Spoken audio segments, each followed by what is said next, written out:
샬롬, 평안하셨습니까? 주님의 은혜가 오늘 이 안식일에도 우리 모두에게 은혜와 진리로 충만하시기를 바랍니다. 예수님께서 겟세마네 동산에 가시기 직전 제자들에게 하신 말씀이 요한복음 14장에 있습니다. 그 첫 번째 말씀이 뭡니까? 요한복음 14장 첫 번째 말씀. 너희는 마음에 의심하지 말라. 예, 하나님을 믿으니 또 나를 믿으라. 여러분이 누군가와 한 3년간 함께 동고동락하다가 헤어져서 다시는 죽을 때까지 못 본다 그러면 어떤 말을 해야 됩니까?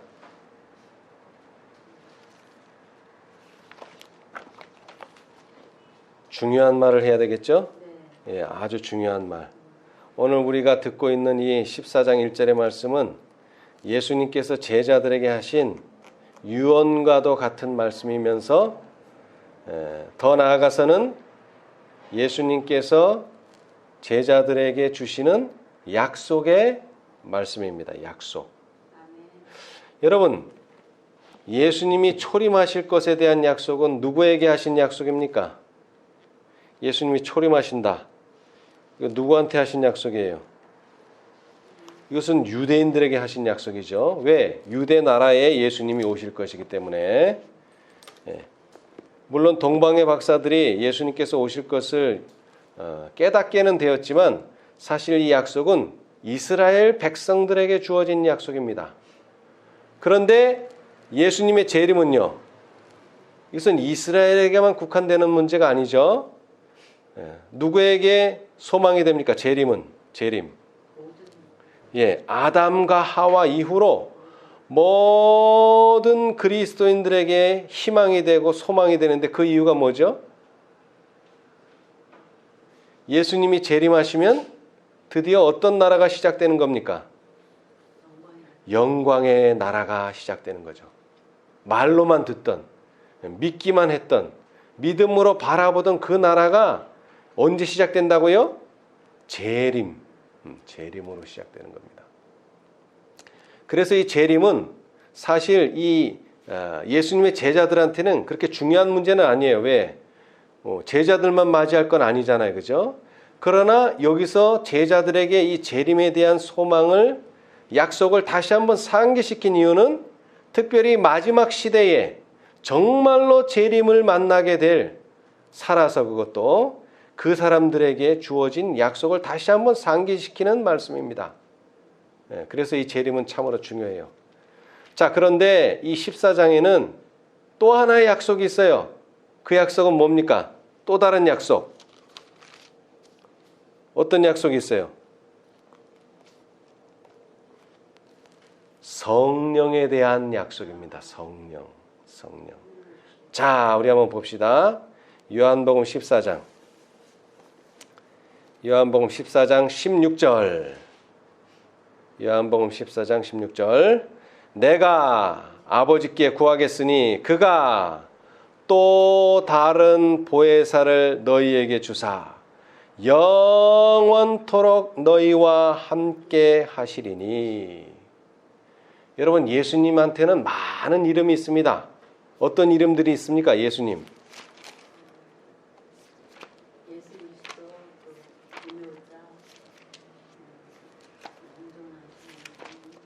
예. 이사야서에서 많이 언급되었죠? 이사야서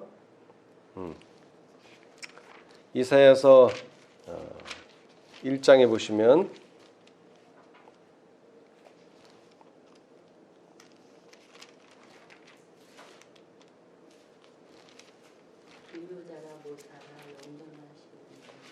예, 기묘자라, 모사라, 영전하시는 자라, 아버지라, 여러 말씀으로 되어 있죠.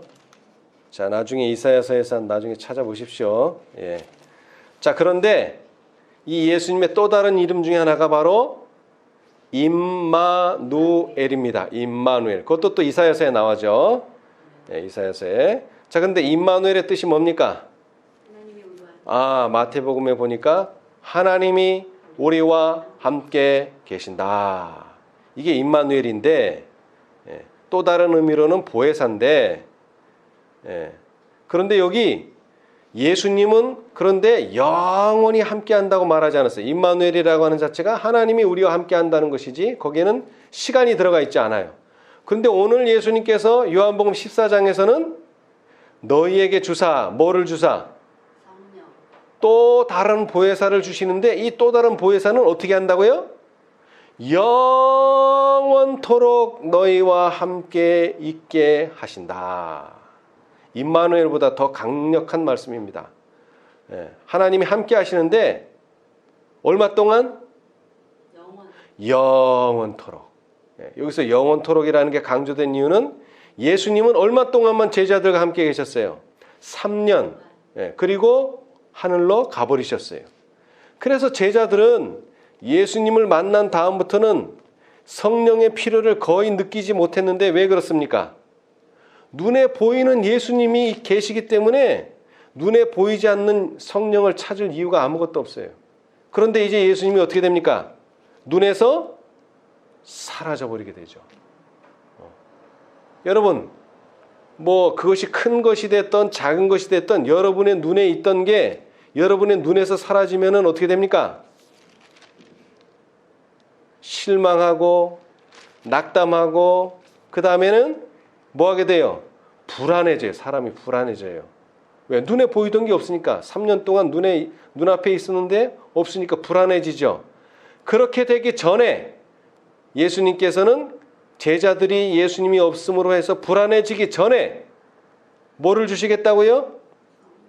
다른 보혜사를 주시겠다. 여러분, 보혜사라는 뜻이 뭡니까? 보혜사. 보혜사. 이 보혜사라는 단어는 요한만 사용했어요. 요한만 사용했어요. 그래서 요한복음과 요한 1서에만 보혜사라는 이 단어가 나오는데 헬라어로 파라클레토스라. 그 뜻은 돕는 자다, 중재자다, 변호자다, 위한 자다. 그런 뜻입니다. 쉬운 말로 도와주는 사람이에요. 여러분, 예수님께서 제자들에게 나는 너희를 뭐하러 왔다? 나는 섬김을 받으러 온 게 아니고 뭐하러 왔다? 섬기러 왔다. 그 섬기러 왔다는 뜻이 뭐예요? 나는 너를 좀 도와주러 왔다는 뜻입니다. 도와주러 왔다. 몇 번이나 도와줄까요? 이 보혜사라는 단어가 이 파라클레토스인데 이 파라클레토스가 성경에는 딱 5번, 요한만 사용했어요. 딱 5번. 자, 우리 한번 봅시다. 오늘 우리가 보고 있는 14장에 6절에 나오죠? 14장 16절. 6절이 아니고 죄송합니다. 16절. 또 다른 뭐요? 보혜사. 그러니까 이 말은 예수님도 뭐였다? 보혜사셨다. 그러나 이제는 다른 보혜사를 보내준다. 그런데 이 보혜사는 3년만 있다가 가는 그런 보혜사가 아니고 뭐예요? 영원토록. 네가 죽으면 죽었지 이 보혜사는 죽지 않는다. 이런 뜻이죠. 예. 자, 그 다음에 26절. 14장 26절. 예, 보혜사 곧 아버지께서 내 이름으로 보내실 성령. 그가 너희에게 모든 것을 가르치시고 내가 너희에게 말한 모든 것을 생각나게 하시리라. 자, 그 다음에 15장 26절. 내가 아버지께로서 너희에게 보낼 보혜사 곧 아버지께로서 나오시는 진리의 성령이 오실 때에 그가 나를 증거하실 것이요. 자, 그 다음에 16장 7절. 그러하나 내가 너희에게 실상을 말하노니 내가 떠나가는 것이 너희에게 뭐라? 예수님과 3년 동안 있었는데 너무나 즐겁고 너무나 행복한 시간이었는데 오히려 예수님께서는 내가 떠나가는 것이 너희에게 유익이라. 왜 유익이에요? 내가 떠나가지 아니하면 뭐가 오시지 않는다? 보혜사가 너희에게 오시지 아니할 것이요. 가면 내가 그를 너희에게 보내리니. 그가 뭐에 대해서? 죄에 대해서, 의에 대해서, 심판에 대해서. 그러니까 예수님과 같이 계셨지만 예수님께 듣기는 들었지만 교훈받기는 했지만 아직도 아리송하고 확실하게 깨닫지 못한 것이 누가 오시면 보혜사 진리의 성령이 오시면 아주 명확하게 깨닫게 해주신다. 그래서 내가 가는 것이 너희한테는 뭐라? 유익이라. 네. 그 다음에 마지막으로 요한일서. 근데 여기에는 보혜사라고 되어 있지 않고요. 자, 우리 요한일서 2장. 요한일서 2장. 네, 다른 말로 쓰여져 있습니다. 요한일서 2장. 요한일서 2장 1절에 나의 자녀들아 내가 이것을 너희에게 쓰면 너희로 죄를 범치 않게 하려 함이라. 만일 누가 죄를 범하면 아버지 앞에 우리에게 뭐가? 대언자가 있으니 곧 우리 의로우신 예수 그리스도시라. 자, 앞에 네 보혜사라는 단어는 다 누구를 향해서 쓰여졌어요? 진리의 성령을 향해서 쓰여졌어요. 그런데 이 마지막 5번째 절은 누구를 가리킵니까? 이 보혜사는, 이 대언자는 예수 그리스도시라. 예수 그리스도. 지금 예수님께서 지성소에서 뭐 하고 계십니까? 우리에게 대언하고 계십니다. 우리를 위해서 대언하고 계세요. 그래서 너희로 죄를 범치 않게 하려고 대언하고 계세요. 자, 다시 얘기합니다. 자, 우리가 죄를 졌어요. 그러면 대언을 해 주시죠? 자, 그러면 또 죄를 져도 되겠네요? 아니요. 예수님께서 우리를 위해서 대언을 해 주시기는 해 주시는데 영원히 대언해 주시는 게 아니에요. 언제까지? 이 조사심판의 때까지만 대언하시고 조사심판이 끝나면요. 더 이상 대언하지 않으세요. 그러면 그 조사심판 때까지 우리는 뭐를 끝내야 돼요? 죄를 끝내야 돼요. 여기도 말했죠. 너희로 죄를 범치 않게 하려고 대언해 주시는 거예요. 네가 죄를 계속 지으면 나는 계속 대언해 준다. 네가 계속 죄를 지면 양 잡으면 되지 뭐. 이런 유대인의 생각을 가지고 있어서는 절대로 안 돼요. 14만 4천이 필요한 이유가 뭐죠? 14만 4천이는 뭐를 범치 않는 사람이에요? 죄를 범치 않는 사람이에요. 온 영과 혼과 몸이 온전한 사람이에요. 그러나 그전에는 어땠어요? 이 사람들도 죄를 짓는 사람이었었어요. 그래서 죄를 지을 때마다 예수님이 뭐를 해줘야 됐었어요? 대언을 해줘야 됐었어요. 그러나 이 대언은 영원히 해주는 것이 아닙니다. 조사 심판이 끝날 때까지만 이들이 온전해져서 이제 더 이상 죄를 싫어하고 죄를 짓지 않게 되었을 때까지만 대언해 주시는 것입니다. 그것이 바로 보혜사예요. 그래서 오늘 우리는 이 보혜사에 대해서 좀 생각을 해보고자 합니다. 여러분, 이 성령이 제일 필요한 시대는 언제입니까?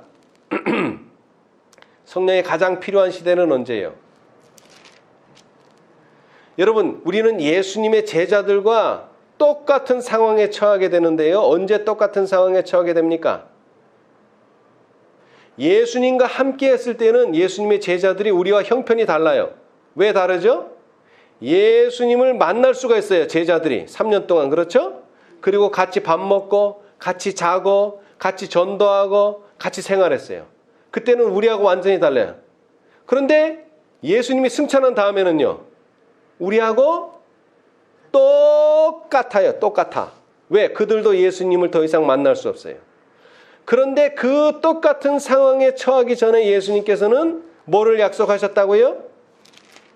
성령을 약속하셨어요. 자, 우리 한번 봅시다. 시대의 소망 669페이지. 그래서 이제 예수님이 승천한 다음부터는 예수님의 제자들이나 우리나 똑같아요. 다 뭐가 필요하죠? 하나님의 도움이 필요한데 그 도움을 줄 수 있는 분이 누구예요? 바로 보혜사, 진리의 성령이십니다. 자, 669페이지 오른쪽 단 시대의 소망 669페이지 구속의 역사 887페이지 오른쪽 단 중간에 이전에도 성령께서는 세상에 계셨으며 구속사업이 시작된 바로 그때부터 그분은 사람들의 마음을 감동시켜 오셨다. 그러나 그리스도께서 세상에 계실 동안 제자들은 다른 조력자를 바라지 않았다. 필요가 없어요. 왜? 예수님 바로 옆에 계시니까. 그리스도께서 함께 계시지 않게 되자 비로소 제자들은 누구의 필요를 느끼게 됐어요? 성령의 필요를 느끼게 되고, 그때에 성령께서는 오실 것이 없다. 자, 그 다음 말씀은 더 중요합니다. 성령께서는 그리스도의 뭐로서? 대표자이시나 인간적인 개체로 계시지 않으며 따라서 자주 하신다. 자, 예수님께서는 언제는 제자들을 몇 명만 데리고 가셨어요? 겟세마네 동산에 3명만. 왜 나머지는 데려가실 수가 없어요? 거기에는 중요한 이유가 있기 때문이기도 하지만 예수님께서는 이렇게 인성으로 계실 때는 제약이 많아요. 그렇죠? 네, 제약이 많아요. 나사로를 왜 살릴 수 없었어요? 나사로가 죽었을 때 예수님은 그 지방에 계시지 않았어요. 가야 돼요. 걸어가야 돼요. 그런데 성령은 어때요? 성령은 그런 제한이 없어요. 장소의 제한이 없어요. 자, 그 다음 읽어봅시다. 그리스도께서는 인성의 제약 때문에 모든 장소마다 친히 계실 수 없었다. 맞죠? 그러므로 예수께서 아버지께로 가서 당신의 지상의 후계자로, 자, 후계자라는 말이 나왔어요. 후계자. 성령은 예수님의 누구죠? 후계자예요. 후계자. 예수님이 해야 될 일을 이제 누가 하실 거예요? 이제 승천하신 다음부터는 성령이 하셔야 된다 이 말이에요. 그래서 후계자예요. 대를 이었다 이 말이에요. 후계자로 성령을 보내시는 것이 그들에게 유익이었다. 그렇게 되면 장소 때문에 또는 그리스도와 개인적인 접촉을 할 수 없기 때문에 유익을 얻지 못할 사람은 한 사람도 없을 것이다. 구주께서는 성령을 통해서 모든 사람에게 가까이 계실 것이었다. 자, 예수님이 임마누엘이라고 그랬는데 지금도 임마누엘 맞아요? 맞습니다. 예수님 뭐라고 약속하셨어요? 2-3 사람이 있는 곳에 나도 너희와 함께 있겠다 약속을 하셨는데 어떻게 함께 있어요? 지금 예수님 중보하고 계신데 지성소에 성령을 통해서 그렇게 할 수 있다 이 말이에요. 성령을 통해서. 이런 점에서 예수께서는 당신이 승천하지 않으신 것보다 그들에게 더 가까이 계실 것이었다. 아멘. 자, 그런데 아까도 잠깐 언급했지만 성령 앞에다 뭐를 붙여야지 더 이해가 쉬워요? 성령 앞에다 진리의 성령이라. 진리의 성령. 자, 진리의 성령. 자, 여러분 오늘날 성령이 필요합니까? 아멘. 왜 필요해요? 왜 필요해요? 예수님이 안 계시니까 첫째 필요하죠. 자, 그 다음에 실제적인 의미에 있어서 실제적으로 성령이 왜 필요한가? 실제적으로. 자, 오늘날 대속죄일에 우리가 해야 될 일이 뭐예요? 죄사함을 얻는 거예요. 죄를 용서받고 우리 생애에서 죄가 드러나면 안 돼요. 다시 말하자면은 죄와 싸워서 뭐 해야 돼요? 이겨야 돼요. 그런데 그거를 해줄 수 있는 도움을 주는 조력자가 누구예요? 바로 성령이에요. 자, 이게 아주 중요합니다. 자, 시대의 소망 671페이지. 671페이지. 자, 그러니까 성령 없이는 뭐 할 수 없어요, 우리가? 죄를 이길 수 없어요. 이길 수 없어요. 자, 671페이지. 구속역사 889페이지. 왼쪽 단. 첫 번째, 위에서 첫 번째. 성령의 직무. 그러니까 성령이 하시는 일이 뭐냐? 직무를 제자들에게 묘사하면서 예수께서는 자신의 마음을 흥겹게 한 기쁨과 희망을 그들에게 고취시키려고 하셨다. 그분께서는 당신의 교회를 위하여 준비하신 많은 도움을 인하여 기뻐하셨다. 성령은 예수께서 당신의 백성을 높이기 위하여 아버지께 간청할 수 있는 모든 선물 중에서 가장 고상한 뭐다? 선물이었다. 왜 그런가 봅시다. 왜 예수님이 줄 수 있는 가장 고상한 선물, 그 다음에 예수님께서 줄 수 있는 모든 선물 중에 최고의 선물이었는가? 성령은 갱생시키는 주선자로서 주어져야 하였으므로, 여러분 갱생이라 그랬는데 이게 다른 말로 하면 뭡니까? 갱생. 니고데모에게 한 말로 하면은 뭐예요? 갱생이. 거듭나게 해주는 주선자가 누구예요? 바로 성령이에요. 성령 없이는 우리 거듭남을 수가 없어요. 이분이 없이는 그리스도의 희생은 아무 소용도 없을 것이다. 자, 예수님이 우리를 위해서 왜 돌아가셨죠? 죄를 계속 짓도록 하기 위해서 돌아가셨어요? 아니면 죄를 끝내도록 하기 위해서 돌아가셨어요? 죄를 끝내도록 하기 위해서 돌아가셨어요. 근데 성령이 없으면요, 그 죄가 안 끝나요. 왜 안 끝나나 봅시다. 악의 세력은 여러 세기 동안 강해졌으며 이 사단의 속박에 사람들이 복종하는 것은 놀라운 일이었다. 죄는, 자, 여기서부터 이제 줄쳐넣으세요. 아주 중요해요. 죄는 신성의 제3위의 강력한 작용을 통하여만 뭐 할 수 있다? 물리칠 수 있고 이겨낼 수 있으며, 그분은 제한된 능력을 가져오는 것이 아니라 어떤 능력?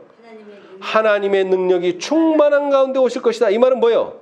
하나님의 무한하신 능력, 뭐 하는 일에 있어서?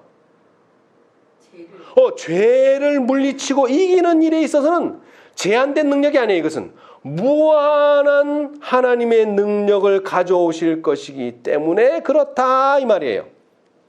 세상의 구주께서 이루신 일을 효력 있게 만드시는 분은 성령이시다. 성령은 마음을 어떻게 하며? 순결하게 만드신다. 성령을 통하여 신자는 거룩한 품성을 나누어 가지는 자가 된다.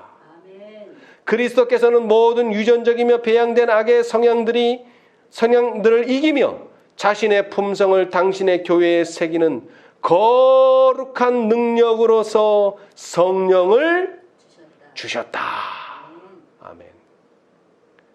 자, 여러분, 그런데 여기서 한 가지 생각할 것이 있습니다. 오늘날 재림을 기다리는 사람들 중에 많은 사람들이 뭐에 미혹되고 있느냐? 성령이 하나님이 아니다. 네.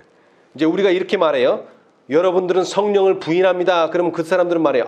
우리는 성령을 부인하지 않습니다. 그러면서 뭐라 그래요? 성령은 하나님의 능력입니다. 죄를 이기는 능력입니다. 네. 그러면서 자기는 성령을 부인하지 않는데, 근데 왜 우리가 성령을 부인한다고 말하느냐 하면 신성의 제3이라고 말하지 않기 때문에 부인한다고 말하는 거예요. 여기 분명히 말했어요. 시대의 소망에 죄는 신성의 뭐라고요? 세 번째 위라는 거예요. 세 번째 위. 하나님의 능력이 아니고 인격이 있다는 거예요? 없다는 거예요? 인격이 있다는 거죠. 성령도 인격이 있단 말이에요. 예수님께서 능력을 행사할 때 그 능력이 성령이 아니란 말이에요. 성령이라는 개체가 따로 존재한다, 이 말이에요, 여러분. 자, 여기에서 이제 성경을 한번 봅시다. 자, 오늘날 제7일 안식일 예수 재림교회가 왜 성령을 부인하게 됐느냐? 죄를 이길 힘이 없다는 것을 스스로 증명하는 거예요. 죄는 누구에 의해서만 이길 수 있다고요? 성령을 통해서만 이길 수 있는데 성령을 부인하는데 무슨 수로 죄를 이겨요? 이길 수가 없지. 근데 왜 그렇게 됐어요? 14만 4천인 진리를 부인하기 때문에 그렇게 된 거예요. 14만 4천인을 부인하지 않았더라면 우리는 죄를 이겨야 되고, 그렇게 하려면 성령이 꼭 있어야 된다고 깨달아야 되는데 어떻게 성령을 부인할 수가 있습니까? 이건 말도 안 되는 소리지. 그런데 이것은 예언의 신에만 나와 있는 게 아니에요.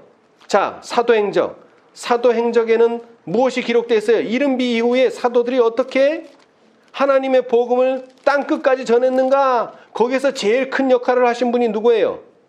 바로 성령이시죠. 성령. 예수님이 하늘에 가신 다음에 성령이 크게 역사했어요. 근데 그 성령의 역사를 이렇게 말했어요. 자, 28장 마지막 장, 사도행전 마지막 장 28장 25절, 사도행전 28장 25절, 서로 맞지 아니하여 흩어질 때에, 여러분 복음을 전하는 일에 있어서 협력을 해야 되는데 무슨 일이 벌어졌어요? 지금 바울과 바나바가 뭐가 안 맞아요? 서로 의견이 안 맞아요. 그죠? 그래서 서로 맞지 아니하여 흩어질 때에 바울이 한 말로 일러 가로되 뭐라 그랬죠? 성령이 선지자 이사야로 너희 조상들에게 말씀하신 것이 옳도다. 뭐라고 말씀하셨어요?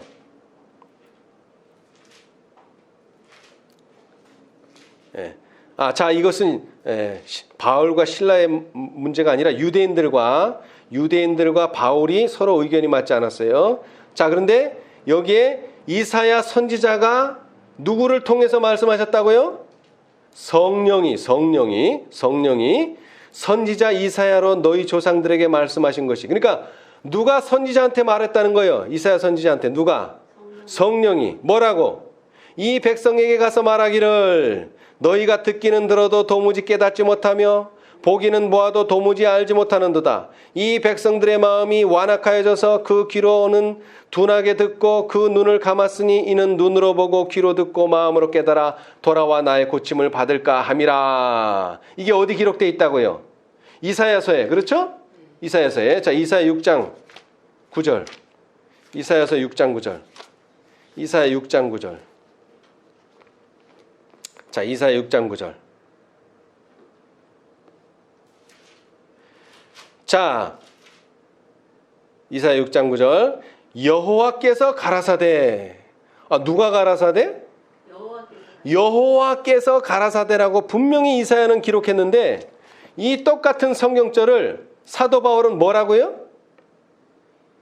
성령이 선지자 이사야에게 말씀하셨다. 여호와는 누구예요? 구약의 여호와는 하나님이시죠. 그러니까 성령이 뭐라는 거예요? 하나님이시라는 겁니다. 능력이 아니에요, 능력이. 그리고 성령을 뭐 하지 말라? 근심하게 하지 말라. 왜냐하면 개체가 있기 때문에 그분은 기뻐하실 수도 있고 슬퍼하실 수도 있고 좋아하는 것이 있고 싫어하시는 것이 있고 가증히 여기시는 것이 있어요. 왜? 개체가 있기 때문에. 하나님의 능력이 성령이 아닙니다, 여러분. 오해하면 안 돼요. 그리고 예언의 시는 더 정확하게 말했어요. 뭐라 그랬죠?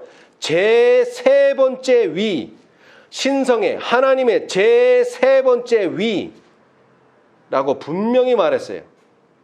그런데 이 성령을 부인한다는 말은 곧 나는 죄의 종이 될 수밖에 없다라는 것입니다.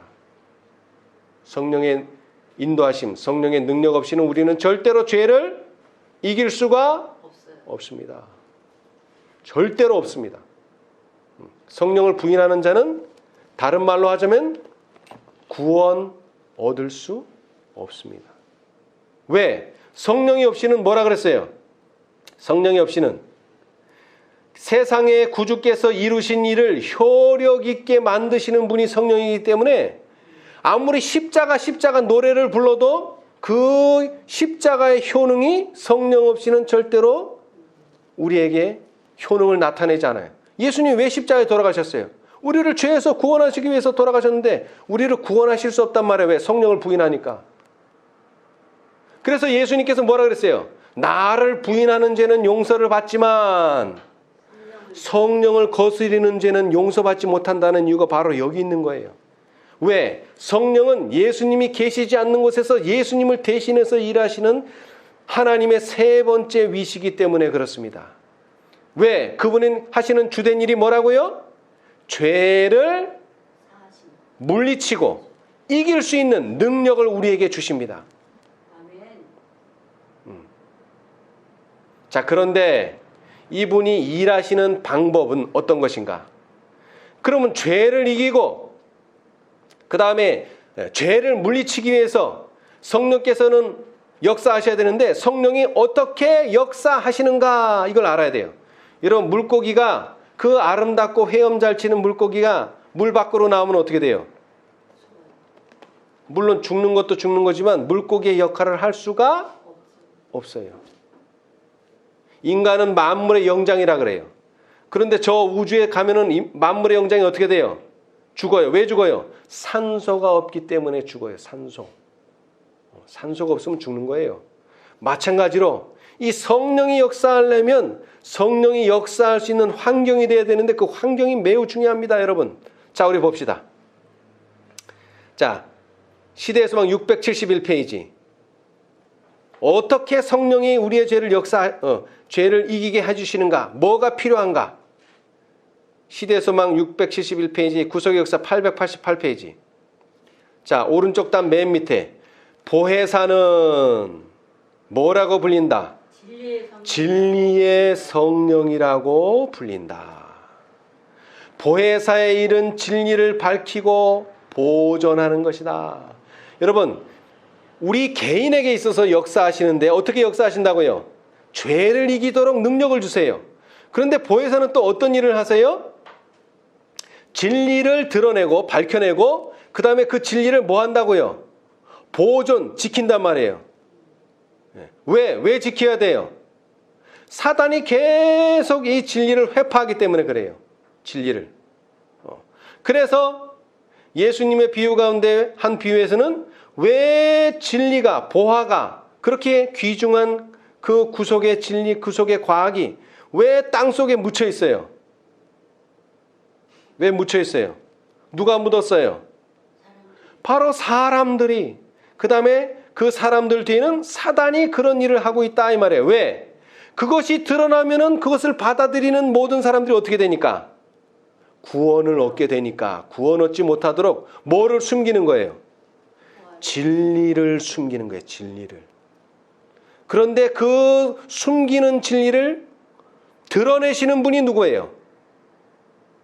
바로 보혜사라고 하는 것입니다.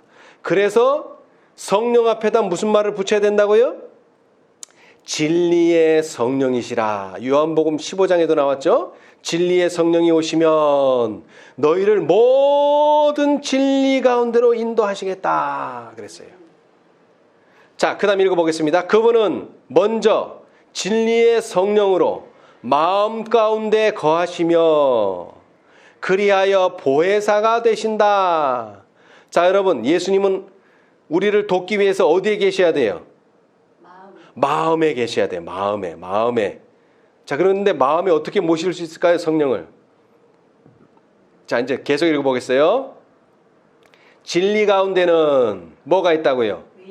위안과 평화가 있으나 거짓 속에는요, 참된 평화와 위안을 찾을 수가 없다. 여러분 마음에 불안한 마음, 근심, 걱정이 있다. 그러면 지금 뭐가 있는가 살펴봐야 돼요. 성령이 내 마음에 거하시는가 점검해 봐야 돼요. 자, 그 다음 거짓 교리와 유전을 통하여 사단은 마음을 지배하는 세력을 얻는다. 여러분, 사단이 어떻게 우리 마음속에 들어올 수 있어요? 우리 마음속에 우리가 거짓 교리를 받아들이고 우리가 유전을 중요하게 여길 때에 뭐가 따라 들어와요? 사단이 따라 들어와요. 사단이. 여러분, 예수님의 제자들이 3년 동안 예수님의 가르침을 받았는데도 예수님께서 십자가에 죽는다는 것을 이해했어요? 못했어요?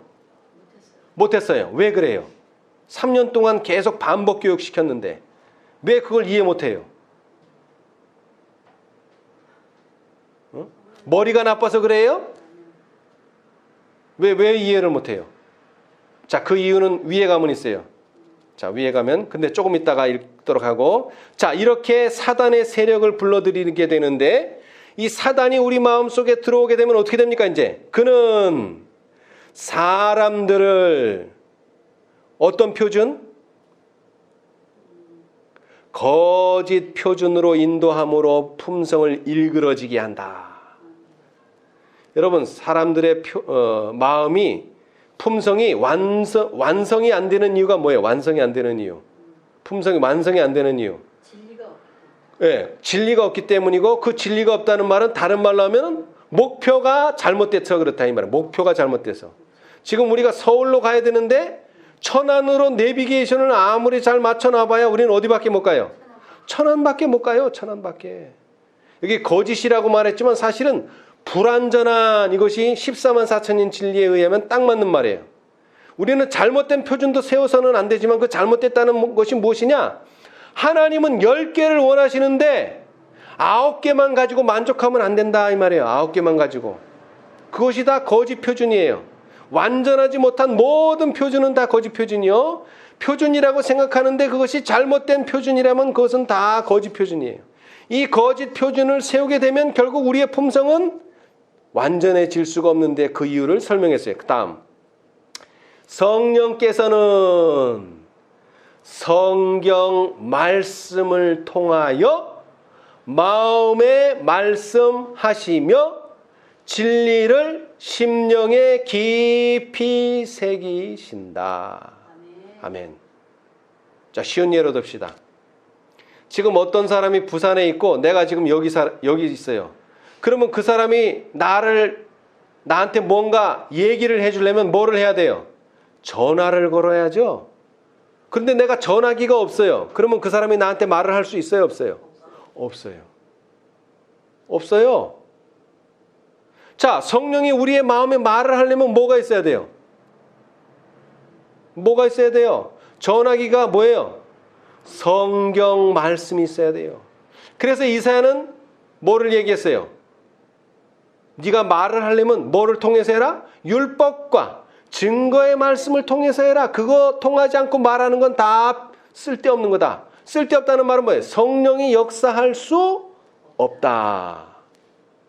성령이 역사할 수 없어요. 성령이 역사를 안 하면요, 죄를 이길 수가 없어요. 이렇게 성령이 역사할 때 히브리서에 말한 대로 성경은 뭐라 그랬어요?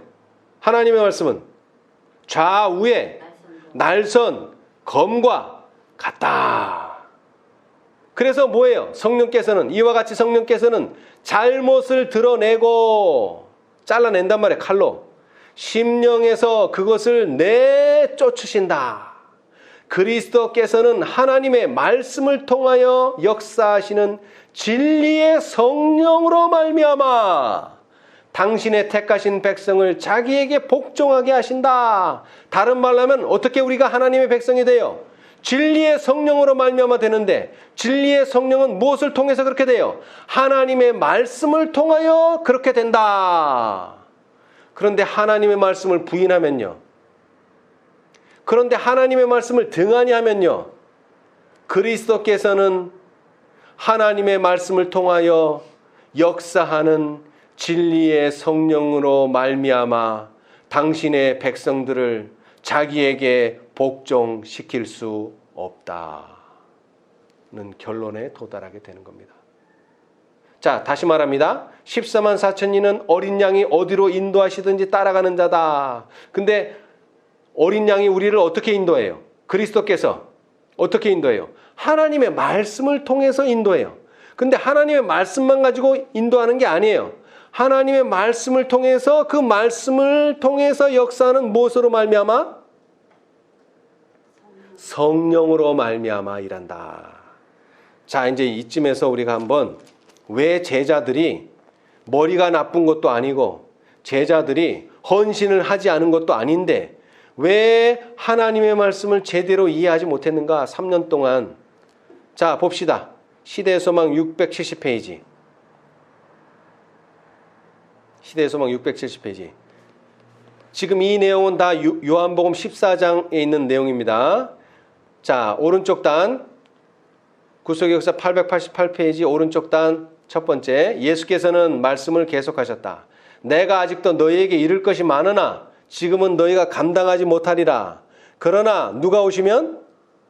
진리의 성령이 오시면 그가 너희를 모든 진리 가운데로 인도하시리니 그가 자의로 말하지 않고 오직 듣는 것을 말씀하시며 장래일을 너희에게 알리시리라. 자, 예언한다는 말입니다. 성령이 오시면. 예수께서는 제자들 앞에 진리의 광범위한 영역을 펼쳐 보이셨다. 그러나 뭐가 막아요? 서기관들과 바리새인들의 유전이나 금원과는 다른 예수의 교훈을 지킨다는 것은 제자들에게 있어서는 무슨 일이다? 어려운 일이 아니라고 그랬죠? 어려운 일 정도가 아니라 뭐라 그랬어요? 가장 어려운 일이다. 가장 어려운 일, 가장 어려운 일. 그냥 보통 어려운 일이 아니에요. 가장 어려운 일. 왜 가장 어려운 일인가 좀 더 봅시다. 그들은 랍비들의 가르침을 뭐로? 하나님의 음성과 같이 받아들이도록 교육을 받아왔으며 이것은 아직도 그들의 마음을 지배하는 능력을 휘두르고 있었고 그들의 정서를 형성시켰다. 정서를 형성시켰다는 건 뭐냐면 세속적인 생각과 현세의 사물이 아직도 그들의 생각에서 그 위치를 잃어버리고 있은 게 아니라 차지하고 있었다. 그래서 이런 것들을 다 몰아내야지만 뭐가 되는 거예요. 이거 몰아내야지만. 비로소 예수님의 교훈이 자리를 잡고 예수님의 교훈을 이해할 수가 있게 되는 거예요. 라오디게 권면의 맨 끝에 예수님께서 내가 문 밖에 서서 두드리노니 누구든지 뭐를 듣고? 음성을 듣고 문을 열면 근데 그 음성이 뭐라고요? 하나님의 음성이야. 근데 많은 사람들은 어디다가 문을 열어줘? 어디다가 문을 열어줘? 서기관과 바리새인의 유전이나 금원에다가 문을 열어줘. 성령이 없다는 데다가 문을 열어줘. 그러니까 어떻게 돼요? 하나님의 음성이 하나님께서 성령께서 우리 마음에 들어오실 수 있어요? 없어요? 없죠. 자, 좀 더 읽어봅시다. 예수께서 그들에게 그렇게 자주 설명하셨지만 그들은 그리스도의 나라의 영적 성질을 깨닫지 못하였다. 왜? 깨달을만 하면 또 뭐가 들어와요? 서기관과 바리새인의 유전이나 금원이 또 들어오고 또 깨달을만 하면 또 서기관과 바리새인의 유전이나 금원이 또 들어오고 그러니까 뭐예요? 맨날 왔다 갔다 그것을 뭐라 그래요? 그들의 마음은 혼란하게 되었다. 이 사람 말 들으면 이 사람 말이 바리새인과 서기관 말 들으면 그게 맞는 것 같고 예수님 말 들으면 또 뭐가 맞는 것 같아? 예수님 말 맞는 것 같고 넷째 천사가 말하면 그게 맞는 것 같고 다섯째 천사가 말하면 또 그게 맞는 것 같고 셋째 천사가 말하면 또 그게 맞는 것 같고 그거 왜 그래요? 줏대가 없어서 그런 게 아니에요. 뭐가 없어서? 성령이 없어서 그런 거예요. 성령이 왜 없어요? 진리의 말씀이 없어서 그런 거예요. 성경 말씀과 예언의 신을 하나님의 음성으로 듣지 않기 때문에 그런 거예요. 자, 그 다음 봅시다.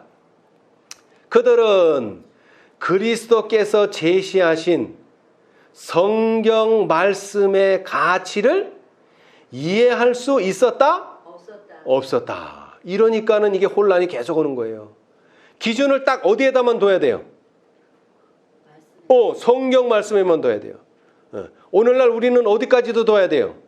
증언의 말씀까지도 딱 기초를 둬야 돼요. 근데 여기다 안 두면 자꾸 이 사람 말 들으면 이 사람 말이 맞는 것 같고 저 사람 말 들으면 저 사람 말이 맞는 것 같아요. 그건 어쩔 수가 없어요. 저도 마찬가지예요. 근데 저는 어디다가 닻을 놨어요? 어디다가 가치를 딱 놨어요?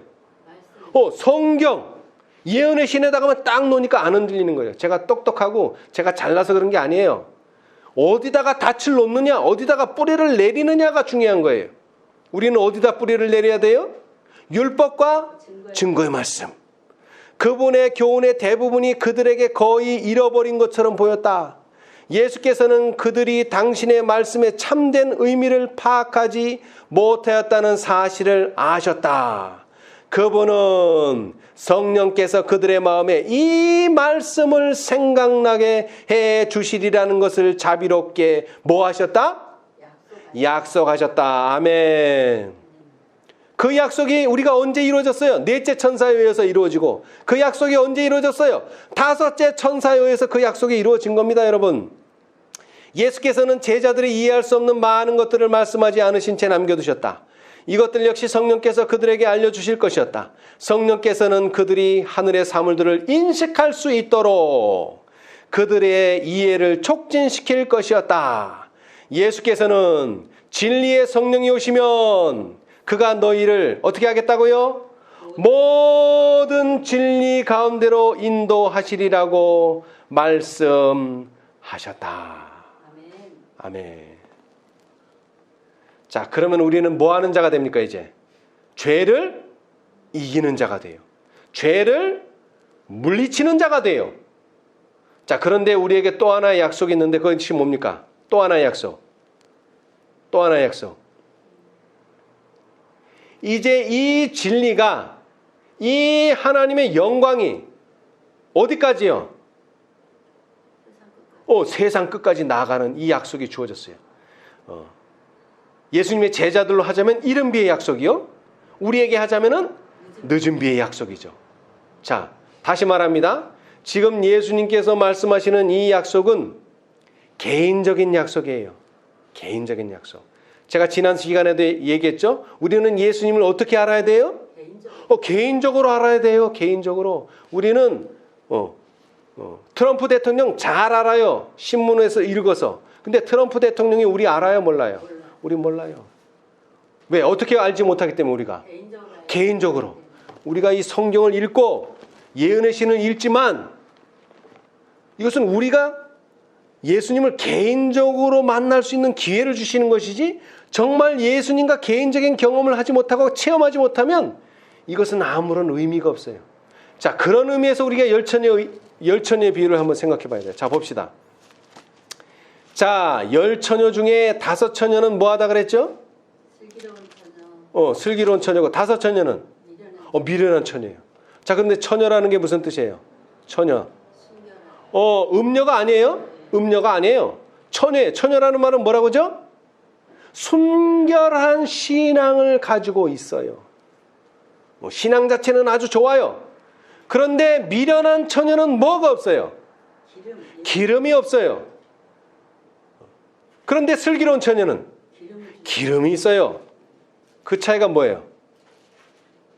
성령이 있고 성령이 없고의 차이예요.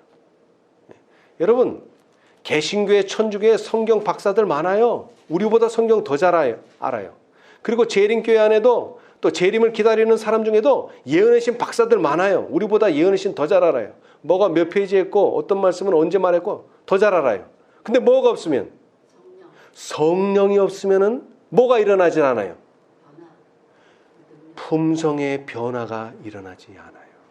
그런 지식은 아무런 소용이 없는 지식이에요. 자, 우리 그걸 봅시다. 자, 봅시다. 자, 실물교훈. 이번엔 실물교훈. 열처녀의 비유를 보겠습니다. 열처녀의 비유. 408페이지. 구속의 역사 1170페이지. 구속의 역사 1170페이지. 왼쪽 단, 맨 밑에. 비유 가운데 열처녀가 다 신랑을 맞기 위하여 나아갔다. 모두가 다 등과 기름을 담을 그릇을 가지고 있었다. 처음 얼마 동안은 그들 사이에 별다른 차이를 볼 수 없었다. 이와 같이 그리스도의 재림 바로 전에 사는 교회도 그러하다. 모든 사람이 다 성경의 지식을 가지고 있고 그리스도께서 오실 때가 가까웠다는 기별을 들었으며 그분이 오실 것을 확신하며 기다리고 있다. 똑같아요. 이것은 똑같아. 여러분, 우리가 다섯째 천사라고 말하지만 우리가 큰 외침을 하는 것은 몇째 천사의 기별이에요? 다섯째 천사의 기별이 아니에요. 몇째 천사? 셋째 천사의 기별이에요. 셋째 천사의 기별이라고요. 다른 거 아니에요. 자, 그런데 우리는 뭐가 있다고요? 그러나 비유 가운데 나타나는 일들을 오늘날에 볼 수 있다. 기다리는 시간에 우리의 마음은 시험을 받는다.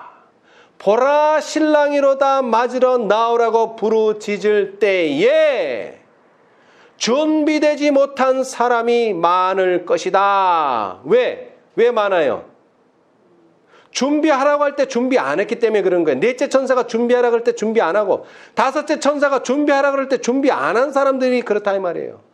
그들은 등은 가졌으나 기름 그릇에 기름을 갖고 있지 않다. 그 설명이 뭐예요? 그들은 성령이 결핍되어 있다. 그럼 성령이 하는 일이 뭐냐? 자, 봅시다. 하나님의 성령이 없이 하나님의 말씀만 하는 것은 아무 소용이 없다. 왜 없는가 봅시다. 성령의 감화가 없는 진리의 이론만으로는 뭐를요? 사람의 심령을 깨우치고 마음을 심화시킬 수 없다. 이 심화라는 말은 성화라는 말입니다. 우리가 거룩해질 수가 없어요. 성령 없이는. 예.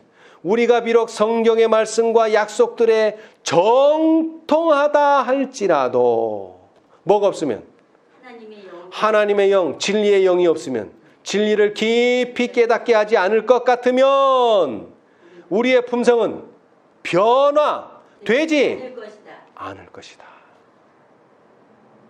성령이 우리의 마음을 밝혀주지 않을 것 같으면 사람들은 진리와 오류를 분간할 수 있다?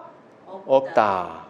없을 것이며 저희는 사단의 교묘한 시험에 빠지게 될 것이다. 아멘. 여러분, 우리 성경 다 몰라도 돼요. 그러나 필요한 만큼은 알아야 되겠지만, 그러나 지식이 중요한 게 아니고 뭐가 중요하다고요? 그 지식을 하나님의 생기로 바꾸어 줄 성령의 역사가 우리에게 절실하게 필요한 거예요. 재림교회는 그 진리는 가졌어요. 이론은 가졌어요. 지식은 가졌어요. 근데 그 지식이 뭐를 못해요? 뭐를 못해요? 심령의 변화를 가져오지 못한다는 게 문제예요. 그러기 때문에 넷째 천사는 뭐를 준다 그랬어요? 지식을 주는 게 아니에요. 힘과 능력. 품성이 변화될 수 있는 힘과 능력. 그 다음에 마지막으로 다섯째는요. 넷째를, 힘 있는 천사를, 힘센 천사를 도와준다는 것입니다. 도와준다. 보혜사라는 거예요. 보혜사. 조력자라는 거예요. 그래서 우리가 뭐 할 수 있도록? 14만 4천인에 들어갈 수 있도록. 자, 그런데 우리가 개인적으로 이렇게 변화된 다음에 이 놀라운 변화를, 이 놀라운 하나님의 영광을 세상 끝까지 전하려면 뭐가 필요해요? 이제 권능과 능력이 필요해요. 우리의 힘으로는 할 수 없어요. 이 소수의 무리로는 할 수 없어요. 자, 그래서 우리는 늦은 비를 기다려야 되는데 예수님께서는 이 14장, 요한복음 14장에 약속을 하나 하셨어요. 뭘 약속하셨느냐? 성령을 주시겠다. 이 약속은 우리가 죄를 이기고 그 다음에 죄를 물리치는데 그 약속을 주실 때까지 기다리라는 그런 약속이 아니에요. 여러분, 오해하시면 안 돼요. 여러분, 죄는 지금 당장 이겨야 돼요. 그때 가서 이기는 게 아니에요. 지금 이겨야 돼요. 우리는 이른 비를 받아야 돼요. 그러나 하나님께서 약속하신 그 성령의 선물이라는 것은 하나님의 능력, 하나님의 권능으로 이 복음을, 이 진리를 땅끝까지 증거하는 일에는 아직 이르지 못했다는 것입니다. 이것은 약속이라는 거예요. 또 다른 약속이라는 거예요. 자, 그런데 그 약속은 어떻게 받아지느냐? 여러분, 여기에 예수님께서는 내가 너희를 떠나는 것이 유익하니 내가 너희를 위해서 보혜사 성령을 보낸다고 하셨는데 이것은 우리가 기도한다고만 해서 이루어지는 것이 아니에요. 기도한다고 해서. 그러나 우리가 죄를 이기는 일에 있어서는요. 우리가 기도하면은 어떻게 돼요? 즉시로 응답입니다. 이것은. 지체가 필요 없어요. 왜? 이 사람이 죄의 권세 아래 눌렸는데 구원해달라고 기도하는데 안 도와주면 이 사람은 어떻게 돼요? 죽죠. 영원히 죽어요. 죽기 전에 예수님께서는 살 힘을 주세요. 그러나 이 교회가 하나님의 사업을 마치는 그 사건의 약속은 때에 맞춰서 하나님께서 권능을 부어주세요. 그 일에는 뭐가 필요하다고요? 조건이 필요해요. 조건. 그러나 개인적으로 우리가 죄를 이기는 일에는요. 아무런 조건도 필요하잖아요. 뭐 하기만 하면 하나님 죄를 이길 힘을 주십시오. 성령을 저에게 보내주십시오 하면 즉시로 응답합니다. 자, 이제 교회에게 주신 약속, 교회에게 허락하신 약속만 읽고 마치겠어요. 자, 672페이지 시대의 소망, 구속의 역사 889페이지 오른쪽 단 첫 번째, 위에서 첫 번째. 그리스도께서는 당신의 교회에, 어디에? 당신의 교회에다가 성령의 선물을 약속하셨어요. 이건 개인의 선물이 아닙니다. 이거는 교회에게 주시는 성령의 선물이에요. 이 약속은 처음 제자들에게 해당되었던 것처럼 우리에게도 해당된다. 그러나 모든 약속들을처럼 이 약속도 뭐에 의해서? 조건 하에 주어진다. 자, 그 조건이 뭔가 봅시다. 주님의 약속을 믿고 주장한다고 공언하는 자들이 많다. 그들은 그리스도에 관하여, 성령에 관하여 말하지만 아무런 유익을 얻지 못한다. 그들은 거룩한 능력의 지도와 제재를 받도록 영혼을 복종시키고자 하지 않는다. 우리가 성령을 사용할 수 없다. 성령께서 우리를 사용하셔야 한다. 성령을 통하여 하나님께서는 당신의 백성 안에 자기의 기쁘신 뜻을 위하여 소원을 두고 행하게 하신다. 그러나 많은 사람이 여기에 복종하지 않을 것이다. 그들은 자신들을 주장하기를 원한다. 이것이 바로 저희가 하늘의 선물을 받지 못하는 이유이다. 자, 교회가 왜 성령의 선물을 못 받아요? 자신들을 하나님께 바치는 대신에 자신들의 주장을 자꾸 주장한다 이 말이에요. 주장. 이렇게 해 주십시오. 이렇게 해야 되는데 저렇게 해야 되는데 선생질을 하는 거죠. 오직, 자, 이제 조건이 뭐냐 그럼? 오직 겸손히 하나님을 섬기며 그분의 은혜와 지도를 뭐하는 자들? 기다리는 자들에게만 성령을 주신다. 아멘. 자, 여러분 뭐 할 줄 알아야 돼요? 기다릴 줄 알아야 돼요. 그것은 계시록 14장 12절에도 나오죠. 성도들의 인내가 여기 있나니. 왜 인내해야 돼요? 왜 인내해야 돼요? 아니요.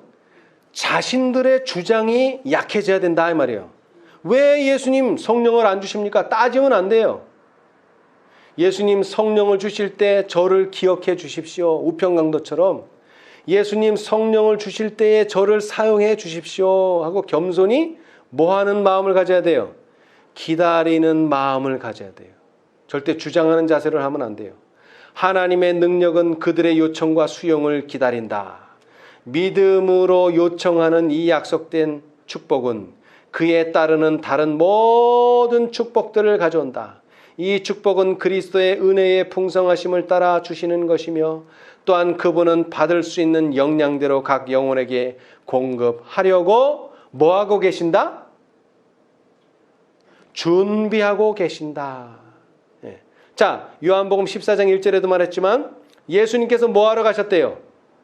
처소를 예비하러 간다. 그러면 예수님만 처소를 예비하는 게 아니라 예수님께서는 우리에게 뭐를 요구하셨죠? 너도 마음의 품성을 뭐하라?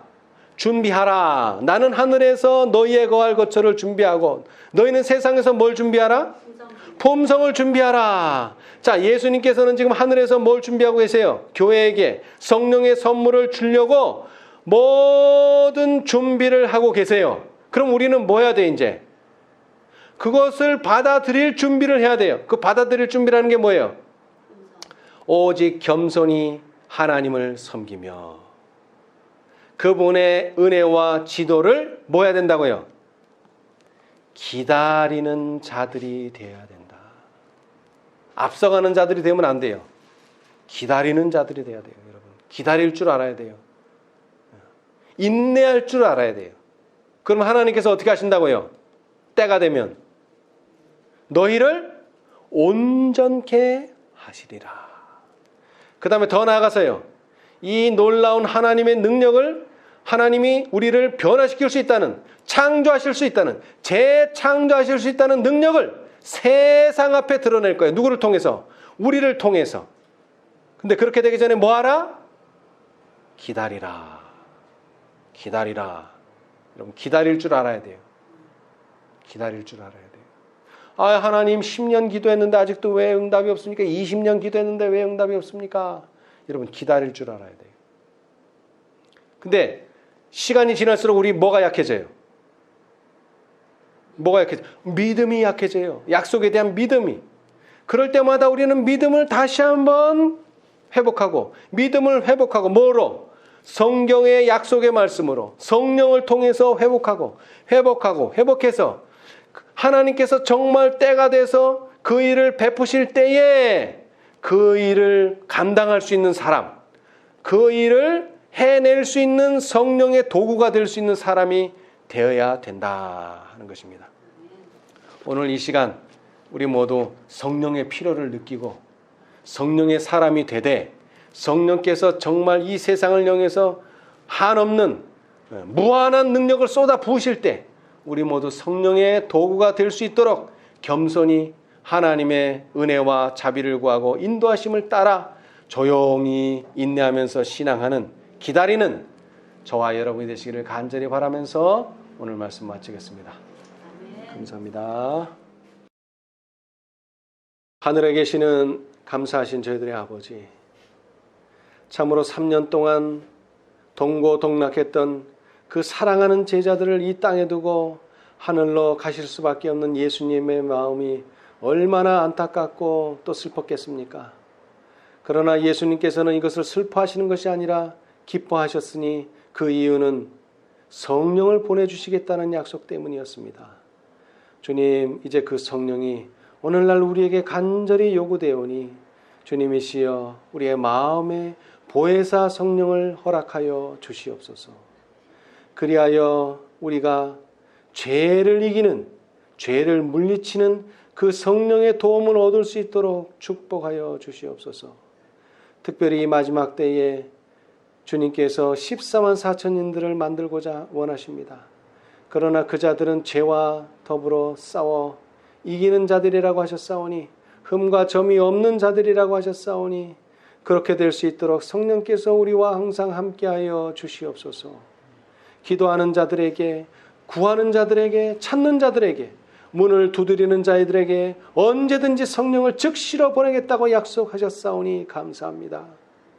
오늘 이 시간 성령께서 즉시 우리의 마음에 거하시고 진리의 말씀을 통하여 영원토록 우리와 함께하여 주시옵소서. 우리가 오류에 섞이지 않게, 오류에 유혹당하지 않게 도와주시고 인간의 유전과 금원에 미혹당하지 않도록 도와주시옵소서. 오직 율법과 증거의 말씀만을 높이게 하여 주시고 하나님의 음성만을 듣는 저희 모두가 되도록 도와주시옵소서. 그리하여 오실 주님을 기쁨으로 맞을 수 있는 우리 모두가 되도록 하여 주시옵소서. 그러나 재림을 기다리는 자들 중에 안타깝게도 성령을 부인하는 자들이 있습니다. 주님, 그들이 지금 무슨 일을 하고 있는지 그들이 스스로 깨달을 수 있도록 도와주시옵소서. 제3이 되시는 성령께서 우리와 함께하지 않으신다면 우리는 결코 죄를 이길 수 없습니다. 뿐만 아니라 14만 4천인에도 들어갈 수 없습니다. 주님, 그러한 잘못을 우리는 범하지 않도록 도와주시옵소서. 또한 우리는 말씀은 부인하지 않지만 말씀을 등한히 하는 자가 되지 않도록 도와주시옵소서. 미련한 10처녀가 5처녀가 되지 않도록 주님 도와주시옵소서. 그들은 참으로 신실한 자들이며 믿음 있는 자들이었지만 성령의 역사를 참으로 등한히 했습니다. 주님, 우리는 그런 자 되지 않도록 도와주시옵소서. 그리하여 성령이 우리의 마음을 항상 어루만져 주시고 인도하여 주시고 또 예수님께서 동행하고 있다는 사실을 깨우쳐 주셔서 항상 주님과 동행하는 우리 모두 되게 하여 주시옵소서. 그리하여 주님께서 약속하신 성령을 이 교회에 부어주실 때에 우리가 참으로 감당할 수 있는 저희가 되게 해주시고 그때까지 우리 겸손히 성령의 역사를 따라 하나님의 인도하심을 따라 기다리는 자 되게 하도록 축복하여 주시옵소서. 인내하는 자 되도록 축복하여 주시옵소서. 이 모든 일에 은혜 베푸시기를 예수님의 이름으로 기도드리옵나이다. 아멘.